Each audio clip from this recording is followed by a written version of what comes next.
Good day, Coach Jude, and good day, classmates. My name is Paikan Banin, and my role in this video presentation is to give the overall introduction. Today, we are going to presenting the Child and Adolescent Development and Learning Principles course. We are also going to share our insights before we end of our presentation.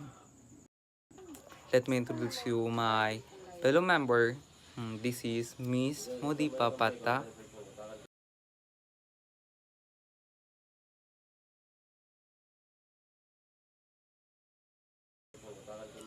And this Miss Ruby Jane, and this is Miss Honeygale Bais, and the last one, this is Miss Danica May.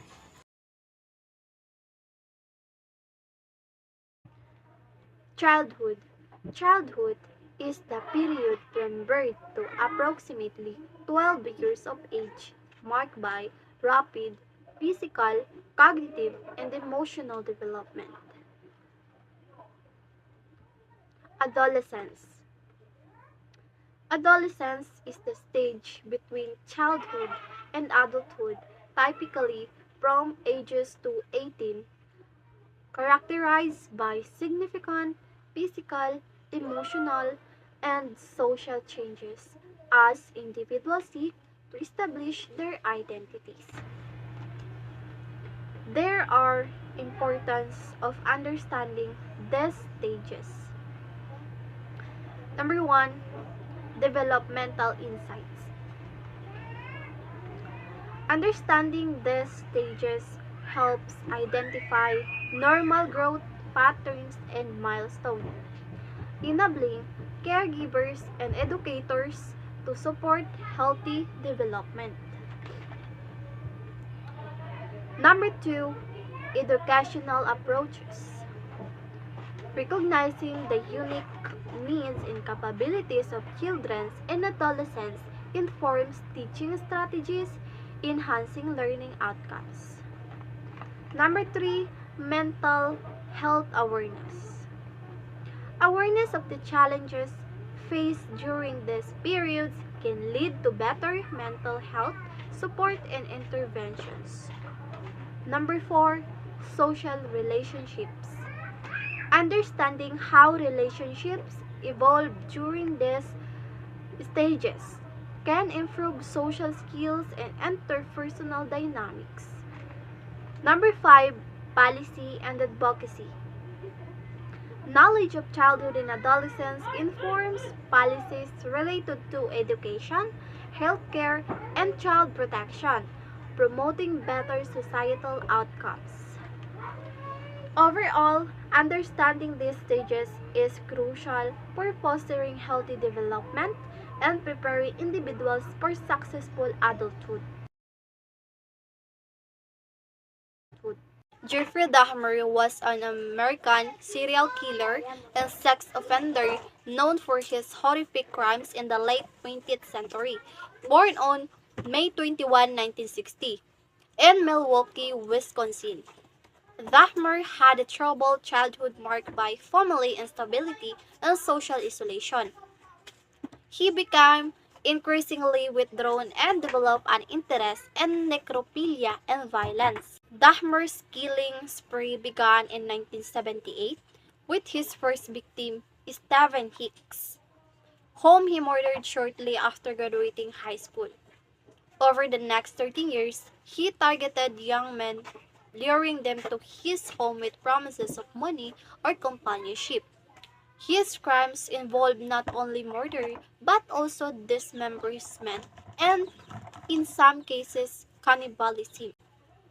In 1991, Dahmer was finally apprehended after one of his intended victims managed to escape and alert the police.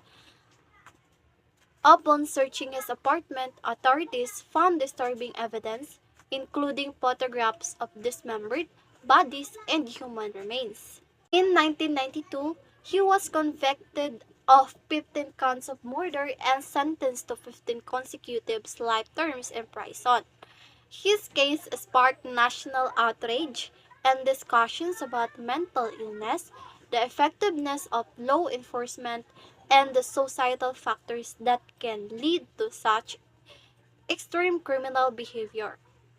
Dahmer was murdered by a fellow inmate in 1994, but his legacy continues to provide debate about violence and mortality in society.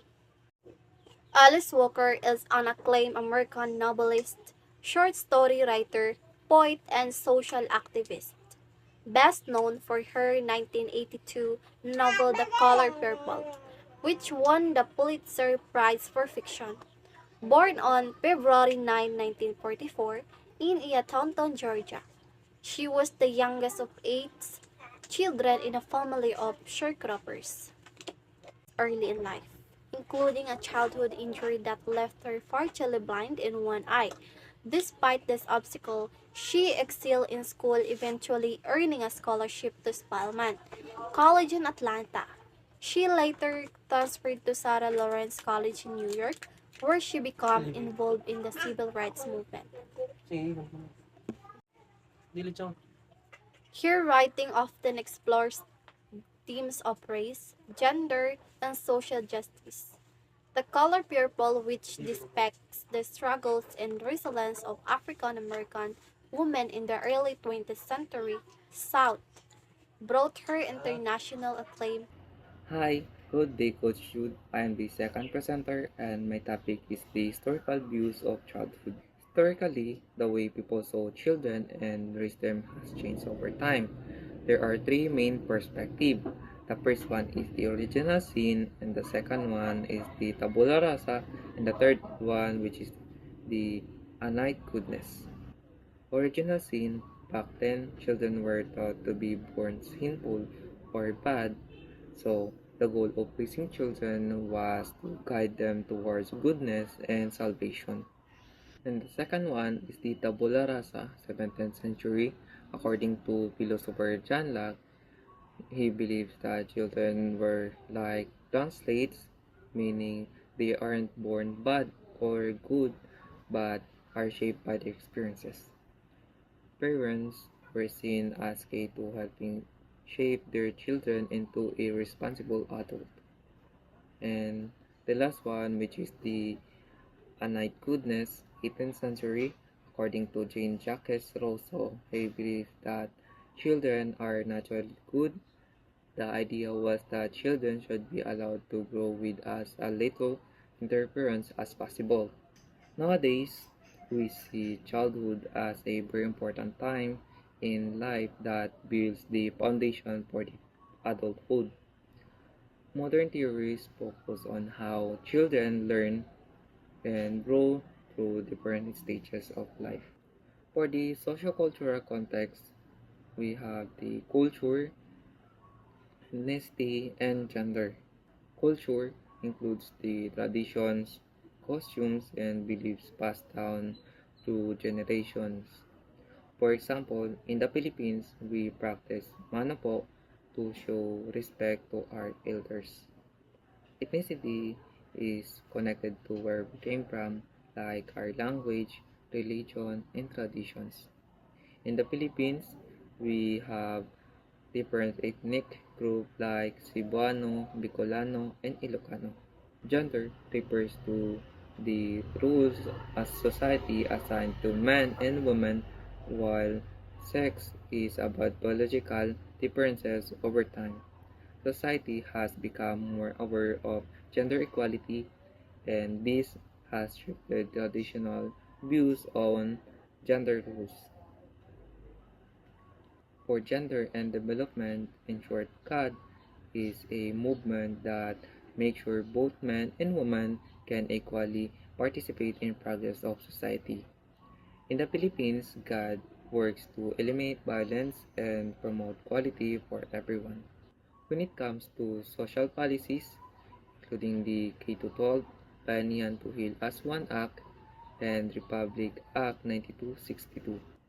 K-12, this program by the Department of Education aims to provide students with a stronger foundation by including 12 years of basic education. It helps them gain skills for lifelong learning and future careers. Bayanihan to Heal as One Act, this law gave the Philippines President special powers to deal with the COVID-19 pandemic. Republic Act 9262, this law protects women and their children from the violence in the Philippines.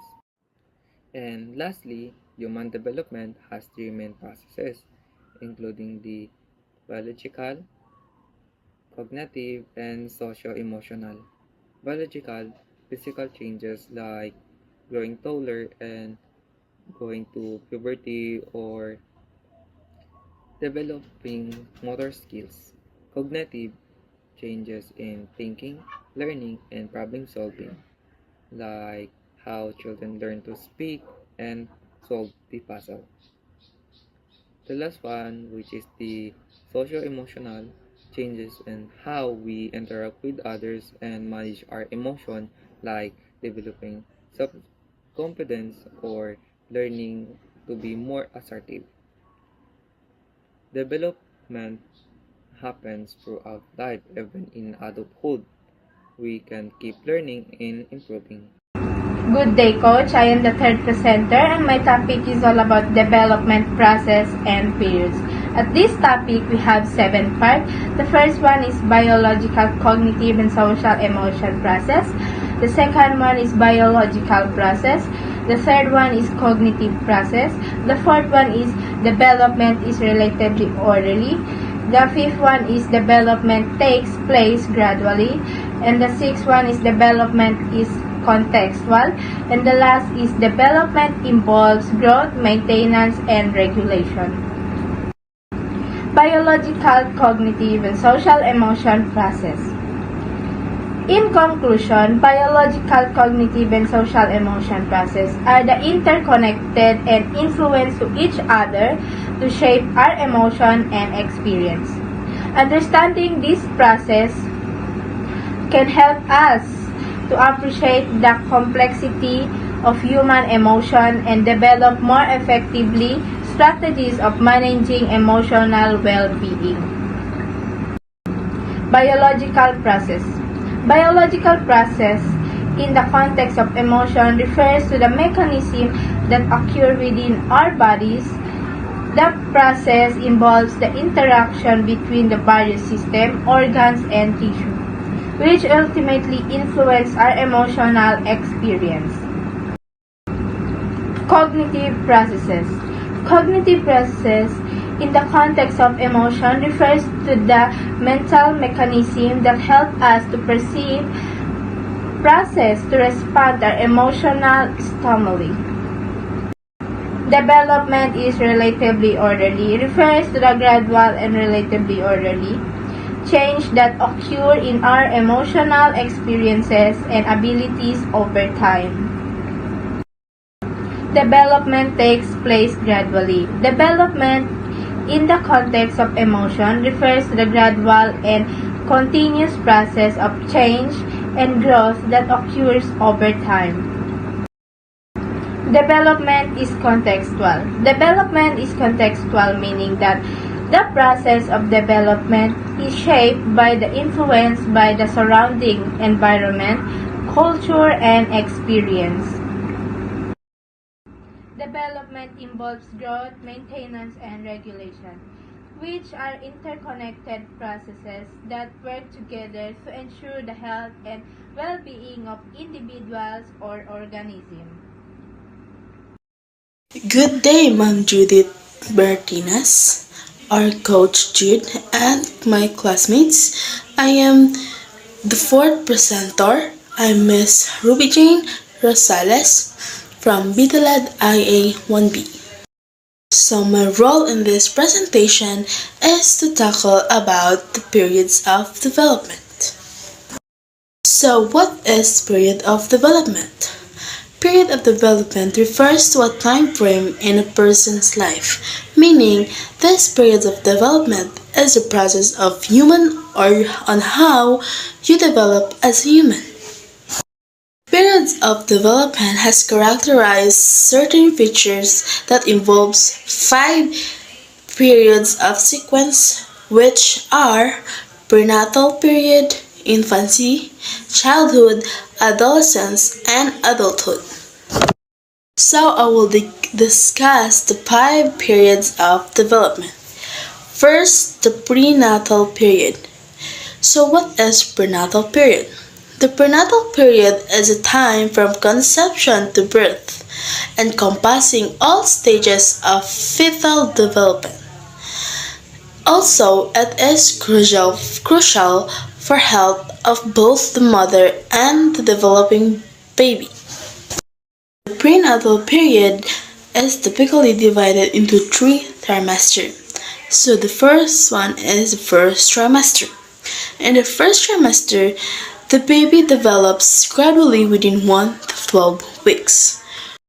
And within the 1 to 12 weeks, the mother begins to experience, or the mother's body begins to experience, such as major organs system begins to form, and the embryo develops rapidly, and by the end it is called fetus. And last, common changes for the mother such as fatigue, vomiting, and other hormonal changes. The next is the second trimester. In second trimester, it has 12 to 26 weeks. In 12 to 26 weeks, it has the following. Fetal growth accelerates and structures like heart, brain, and limbs develop further. Next, the mother may experience a decrease in nausea, or vomiting, and increased energy. Also, the sex of the baby can be determined via ultrasound. The last is the third trimester. In this, there has 27 to 40 weeks. In 27 to 40 weeks, it has the following.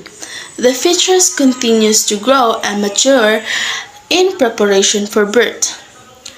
The mother experiences physical discomfort due to the growing baby and other changes in her body.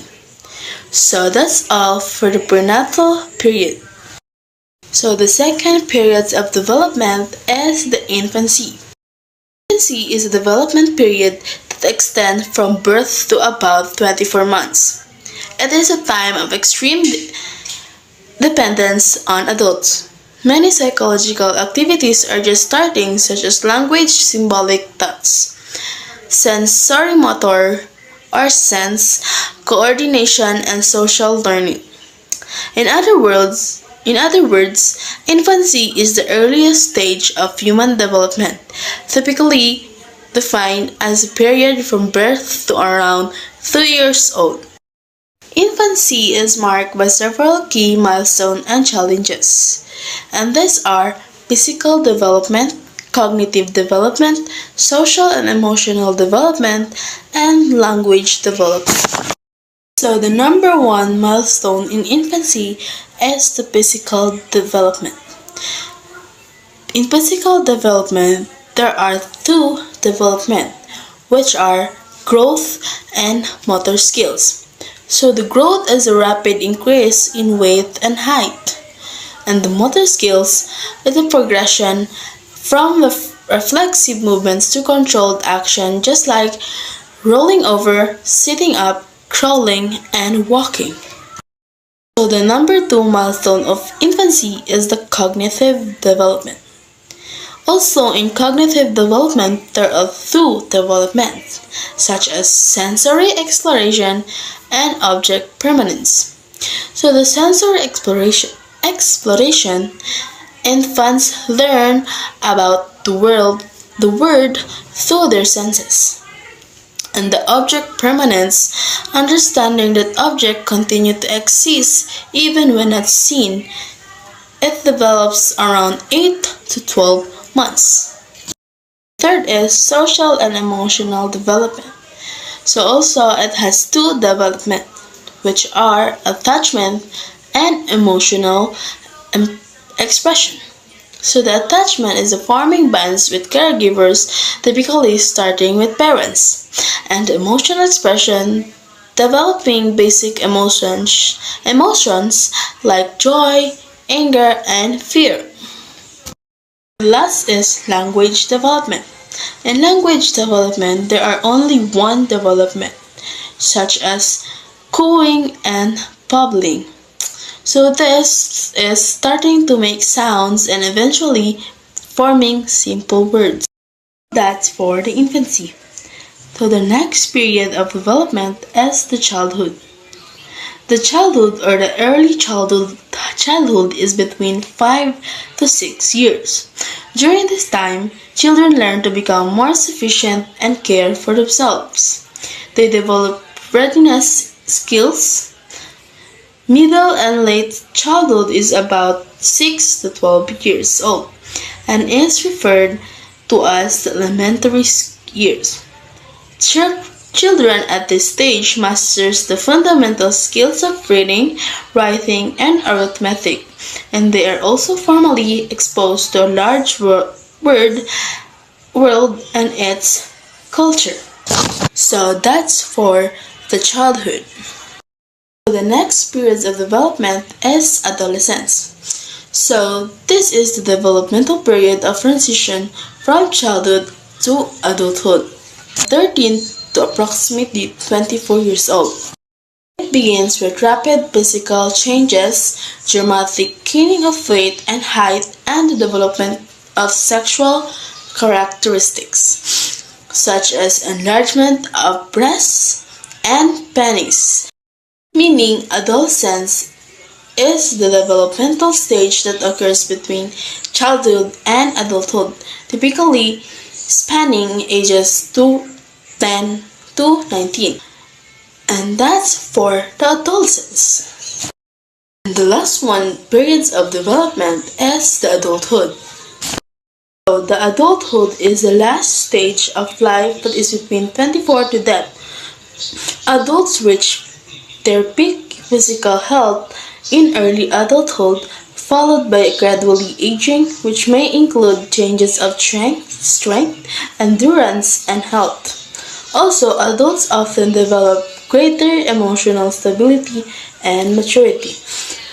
So that's all for the adulthood. So, overall, understanding these periods can inform education, parenting, and policy making to better support individuals throughout their lives. And that's all, everyone. I hope you learned from my topic, which is the periods of development. Thank you for watching. God bless.